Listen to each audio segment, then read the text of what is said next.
In 2014, humanity has destroyed the planet's atmosphere and caused global warming. To fix this, scientists make an artificial cooling substance, which is dispersed into the air. It does reduce the heat, however it also causes a new ice age to hit the planet.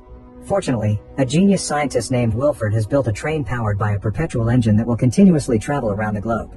The few remaining humans on the planet now live in the train, and those who dare go out immediately die from freezing.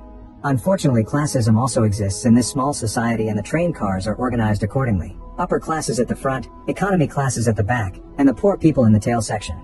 17 years later, the guards bring food for the poor people, consisting of some nasty protein blocks. Everyone must sit to receive it, but Curtis doesn't sit until a guard threatens to shoot him. Curtis explains to his friend Edgar that he counted the doors because he's planning to sneak through the train. The guard then asks if there are any experienced violinists in the group, and an old couple volunteers because they used to be in the Boston Symphony Orchestra. The guard tries to just take Gerald because they only need one musician, but Gerald refuses to go without his wife. This causes the guard to beat up the woman and break her hand before dragging Gerald away. Afterward, Curtis visits Tanya and her son Timmy to ask the boy to trade protein blocks. Curtis cuts up his new block and finds a small capsule with a message in it, which he takes to Gilliam, an old one-armed man who sits next to a Wilford logo on the wall. The message says Nam, the name of a security expert from the prison section. Curtis wants to find him so he can help them with the revolution, so Gilliam assists Curtis in mapping out their options. Later, while everyone is sleeping, a bunch of guards arrive with Wilford's assistant Claude, who starts measuring all of the children with a tape. Suddenly Claude approaches Tanya and moves her skirt to find Timmy hiding there, so Timmy tries to run as his mom screams. However, the guards capture Timmy and beat Tanya up to shut her up. After some more measuring, Claude takes Timmy and Andrew's son Andy. A devastated Andrew yells and throws a shoe at Claude, so the guards immediately capture him. Moments later, young Franco and old Franco put a clock around Andrew's neck before putting his arm through a hole in the wall, causing him to scream in pain at the feeling of sub-zero temperature. Then Minister Mason arrives and makes a long speech to scold the passengers for their misbehavior. She puts the throne shoe on top of Andrew's head, saying things on the train must subscribe to a particular order.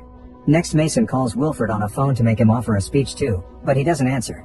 The Francos take out Andrew's arm, which is completely frozen, and smash it with a giant hammer to finish the punishment.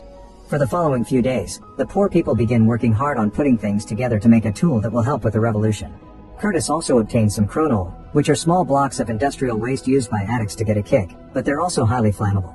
He can't stop thinking about the fact Mason called the guards' weapons useless guns, theorizing that they ran out of bullets during the last revolt. While everyone works, the artist of the group makes drawings of all the important moments, and he gifts Andrew and Tanya portraits of their kids. One day, the alarm suddenly goes off and everyone scrambles to get in line for the guards.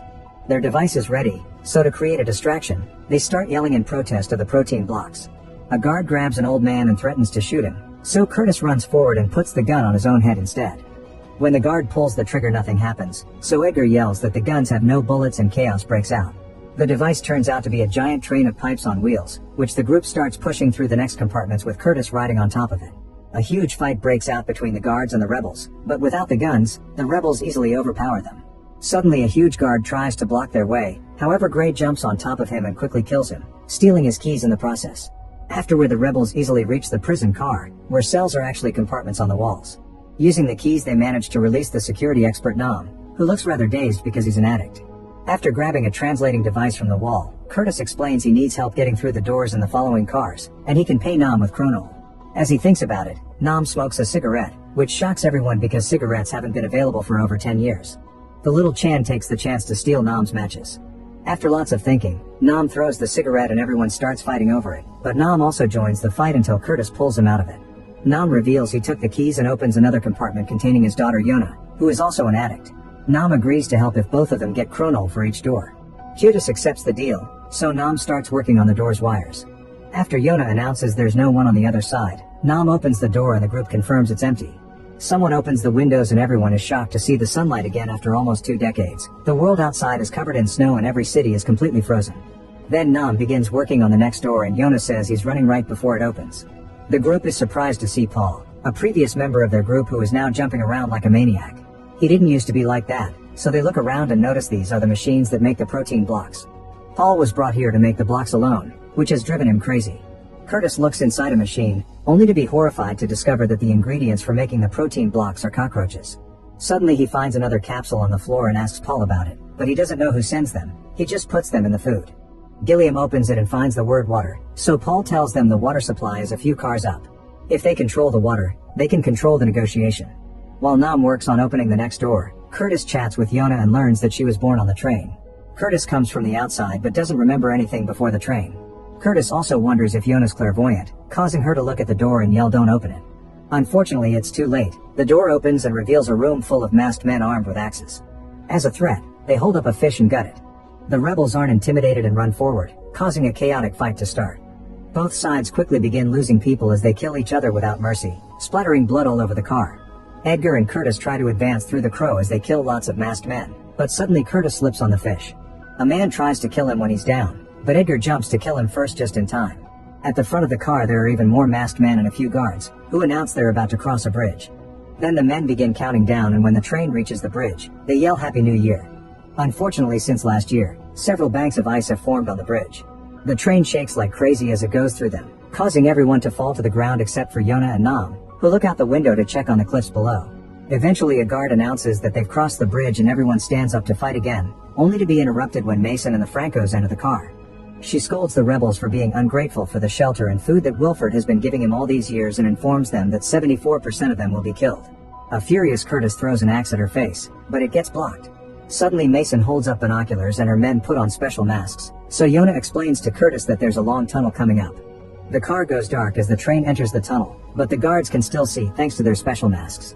The rebels are quickly overpowered and they start dying one by one while Mason enjoys the massacre as if it were a play. Rebels continue to die, but Curtis remembers something and he yells for Chan to start for fire.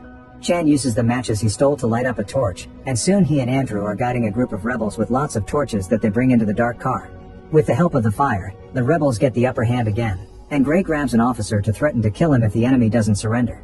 Mason doesn't care about some low-level employee, so Gray kills him and continues to fight, throwing a knife to stab Mason in the leg.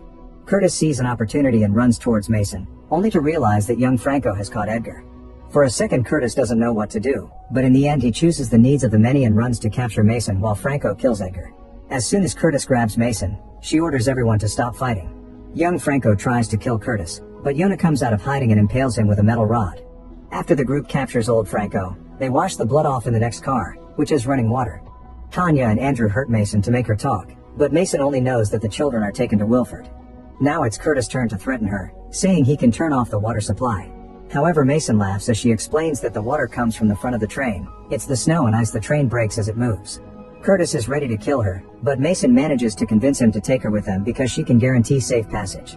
That night the group decides to rest, but Curtis and Gilliam stay up discussing the next move.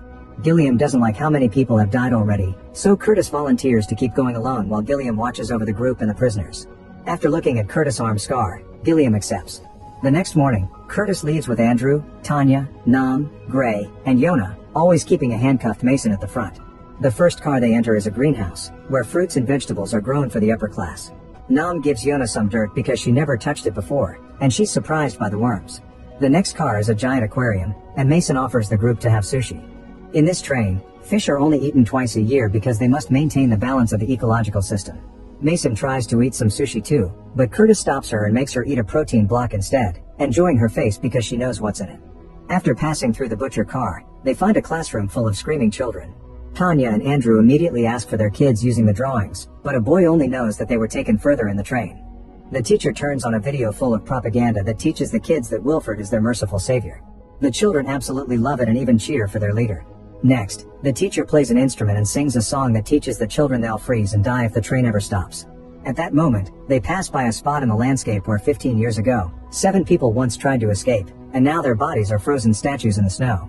Then a man comes in with a cart filled with New Year's warm eggs.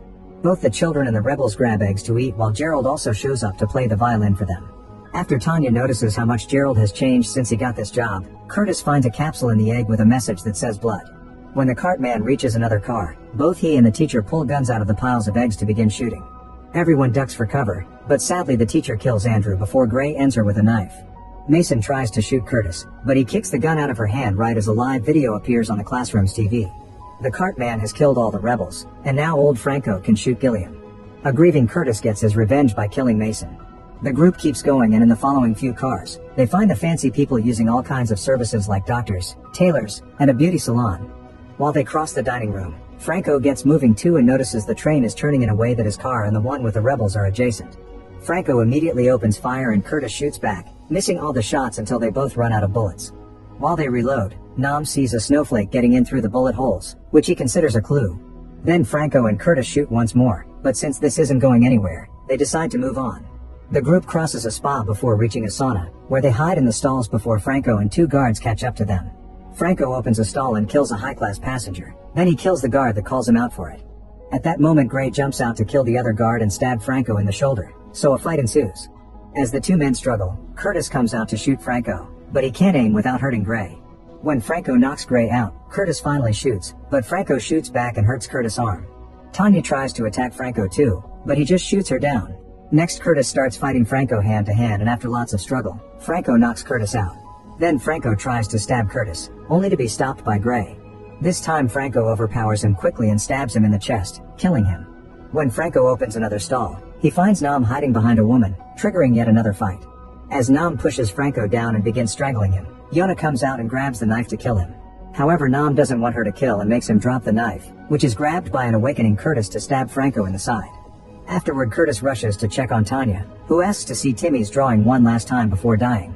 The group keeps moving and they cross a car hosting a loud party full of alcohol and decadence, followed by a car with pits filled with addicts. Nam and Yona use this chance to steal some furs and alcohol. Next they go through a computer car, and after crossing a bridge, they finally make it to Wilford's vault door. While Yona passes out because she drank too much, Curtis tells Nam to open the door. Nam asks for more chronol, causing Curtis to lose his mind and begin beating on the door. Nam fights him to calm him down, then gives him the last cigarette on Earth, which Curtis enjoys while sharing his story. During the first days on the train, the poor people had to eat the weak and babies tasted the best. Curtis killed a mother and almost killed baby Edgar too, but Gilliam came through and offered his arm instead. Soon everyone started to copy him, but Curtis has a scar on his arm because he tried and couldn't do it. A few days after that, the guards started to come with the protein blocks. In return, Nam confesses that he's been stocking up on chronol because it's flammable, so he's made a bomb to blow up the door to the outside. For the last decade on every new year, Nam looked outside and saw signs that the ice is thawing, so he thinks they could escape and survive.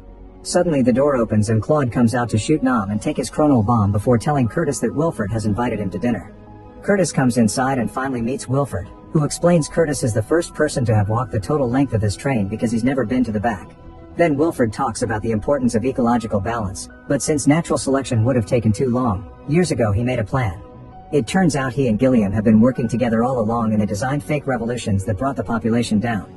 Curtis should have lost a few cars back, but he got lucky, so to fix the balance, Wilford calls the egg guy and orders him to kill all the remaining poor people in the back but to spare 18 to celebrate their 18th year. The sound of screams and gunshots comes through the phone, and Curtis realizes the logo Gilliam sat next to is his own private phone. Meanwhile, Franco wakes up in the sauna and simply pulls out the knife. Outside Wilford's car, Yona and Nam also wake up, only to notice one of the partygoers coming to attack. Nam quickly stops him and pushes him into the train's mechanism to kill him. However, there are more furious partygoers coming. To hold them back, Nam blocks the bridge while telling Yona to open the door. Back to Wilford, he brings Curtis into the engine so he can have a moment alone, which he hasn't experienced since he got on the train. Overwhelmed, Curtis drops to his knees and cries while Wilford brings him the last capsule with a message that says train. Wilford wants Curtis to take his place as leader, saying it's what Gilliam wanted too. Outside, Franco starts making his way through the partygoer crowd at the same time Yona finally opens the door. Claude comes out to investigate, but Yona kills her and takes her gun, firing it at Franco until she runs out of bullets. Franco is still alive, so Nam tells Yona to get the chronol back from Claude and the matches from Curtis. Yona runs inside and holds her hand out, but Curtis is under Wilford's manipulation and pushes her away. Desperate, she grabs a fork and lifts a floor tile to reveal Timmy working on powering the engine. Wilford explains that they've run out of parts through the years, so nowadays he uses kids as a replacement. A furious Curtis jumps on Wilford to beat him up, then he painfully reaches into the tile to stop the engine cogs and gives Yona the matches. While Yona runs out, and he comes out of a compartment and goes to the engine to activate it again. In just a second, Nam kills Franco, Yona lights up the chronol, and Curtis pushes through the pain of breaking his arm to stop the engine again so that Timmy can climb out. Then the group runs to hug as the chronol explodes, blowing up the door but also causing a giant avalanche that pours down on the train. The cars begin to fall one by one and the train goes off the tracks until the front jams into the snow and finally stops. Moments later, Timmy and Yona wake up in the car surrounded by fire and the bodies of anybody else. Wearing the stolen furs, they go outside and watch a polar bear as they realize they won't die from freezing. Make sure to subscribe and turn on notifications so you can watch more videos like this. Thanks for watching.